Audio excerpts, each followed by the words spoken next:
grabando. Uno, dos, tres.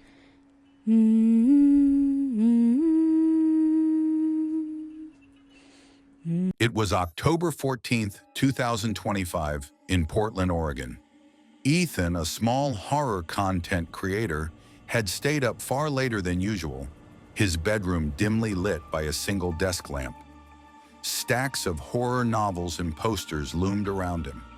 Tonight, he had a plan, a 3 a.m. spirit chat challenge. He set up his webcam and microphone, making sure everything was ready. He'd watched other creators perform similar stunts, asking viewers to summon spirits through chat. He wanted to make his own version, something realistic enough to get attention, yet strange enough to go viral. At 3 a.m., he went live. The title read, "Contacting the Other Side Live." Viewers slowly trickled in. About 100 mostly regular subscribers and curious lurkers. The chat scrolled lazily, filled with emojis, dares, and jokes. At 3:07 a.m., a message appeared from an unknown user. "I can see you." Ethan chuckled. He assumed it was a troll. "Yeah? What color's my hoodie then?" he typed back. A pause, then another message. "Red." "But not your reflection," Ethan froze. He was wearing a red hoodie, but the reflection behind him in the dark window seemed off. In the camera feed, the figure behind him did not move when he did. He turned on the desk lamp fully. The reflection corrected itself. Probably just a lag, he told himself. The chat erupted with reactions. "Bro, that's creepy. I saw it too. Replay it." Ethan smiled nervously. "Okay, chat, maybe we really did get a visitor," he said, trying to make light of it. He set up a simple spirit communication game. Viewers could type !ask, followed by a question, and he'd read the ghost's answer. At first, it was all fun. People asked harmless things. "What's your name? Are you friendly? Do you like Ethan?" Then came a new message from @TheWatcher01.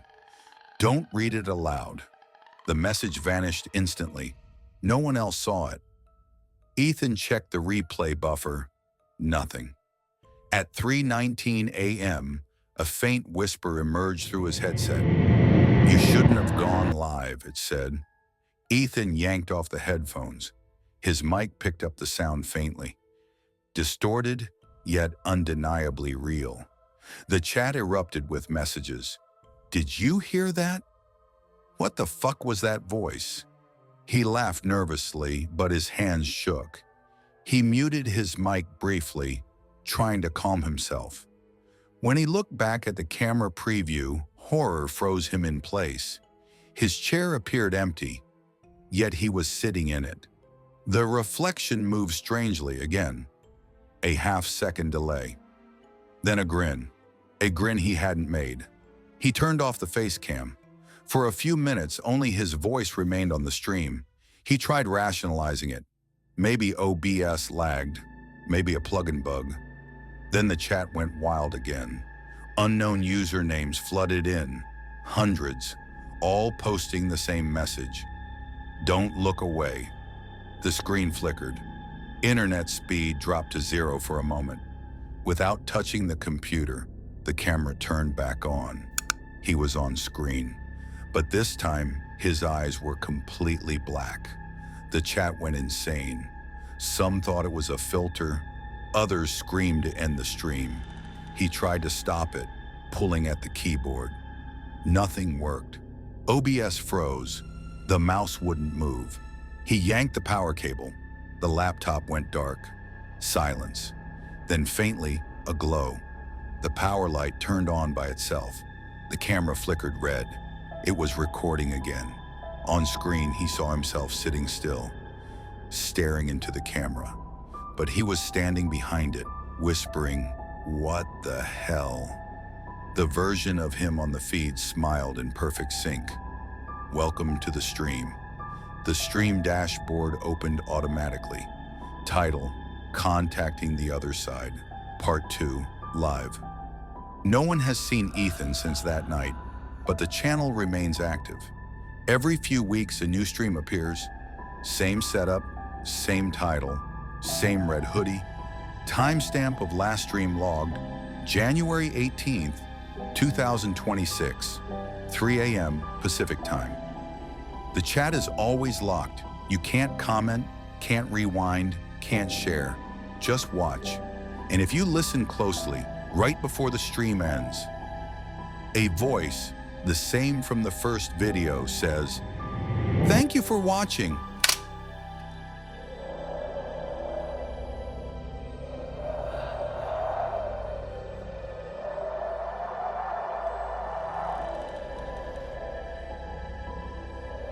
It was November 3rd, 2025, in Seattle, Washington, when Emily decided to buy a used phone online.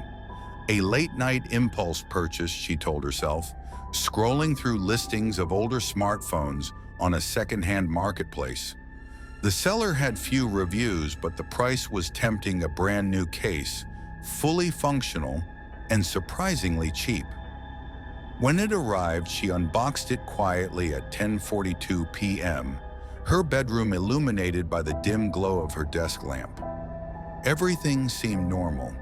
The screen lit up, the touch response was smooth, nothing out of place. That's when she noticed it, a single note in the default Notes app. Its title read, "Don't delete this." Emily frowned. She didn't remember creating it. Curious, she tapped it open. The note was blank. Thinking it a glitch, she shrugged and left it alone. The next day, November 4th, 2025, 8:17 a.m., Emily opened the phone again. The note had changed. It now contained a single line. "Good morning, Emily." Her heart skipped.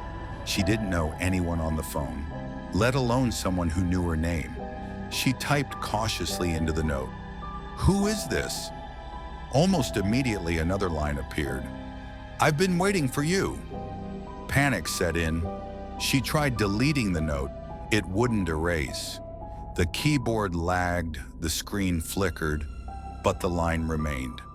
By November 5th, 2025, 11:03 p.m., Emily noticed that the note seemed to know where she was. She typed, "How do you know me?" The reply, "I see your apartment." "I see you." Emily froze. The room was empty, the lights off except for her laptop across the desk. She could feel it, a presence. Her phone vibrated on its own. The note now contained another line, "Walk to the window." Against her better judgment, she got up and approached the window.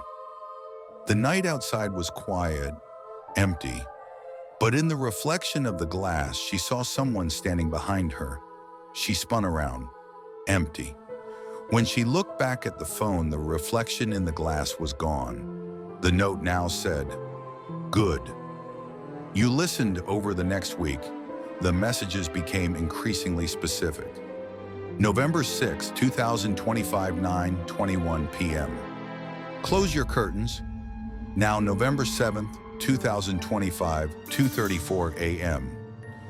Do not sleep. I will visit. Emily stopped leaving her bedroom at night. She stopped using the phone, yet the note kept updating itself. Lines appeared without warning, even when the phone was in another room. It began asking for favors, small ones at first.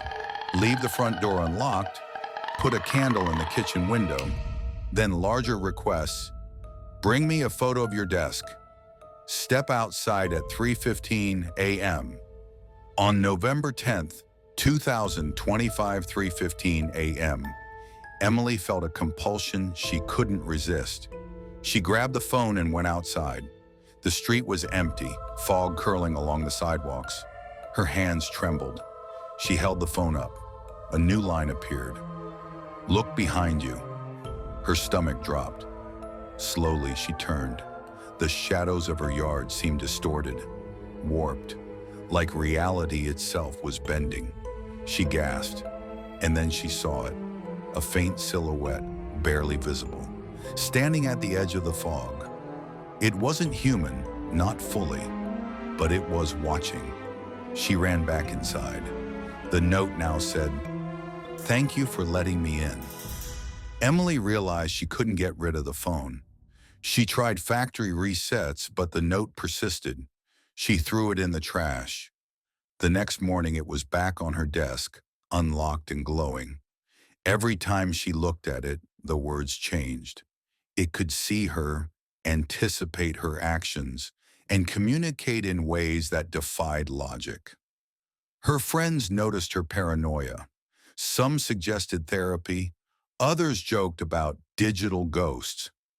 None of them understood the whispering that came at night, barely audible over her phone's notifications. "I'm here.